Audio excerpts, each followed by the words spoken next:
Πότε ήταν η τελευταία φορά που είπες ή έκανες κάτι για το οποίο αργότερα μετάνιωσες? Ίσως ήταν κάτι που πλήγωσε τους άλλους με κάποιο τρόπο. Και τι έγινε μετά?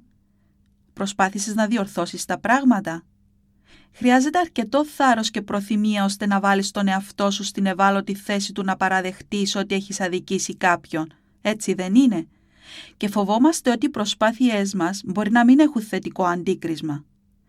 Επίσης, μπορεί να παγιδευτούμε στη δίνη έντονων ενοχών και ντροπής. Είναι απόλυτα ανθρώπινο. Κάθε άνθρωπος παλεύει με αυτό με τον ένα ή τον άλλο τρόπο. Ωστόσο, μια συγγνώμη θα μπορούσε να έχει μεγάλες θεραπευτικές ιδιότητες για εμάς και τους ανθρώπους που μπορεί να έχουμε αδικήσει.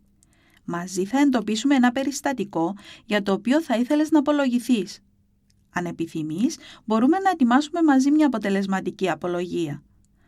Αν δεν έχεις ένα περιστατικό υπόψη, δεν πειράζει, απλώς χρησιμοποίησε αυτή την άσκηση ως αναφορά για το πώς θα μπορούσες να απολογηθείς αποτελεσματικά στο μέλλον.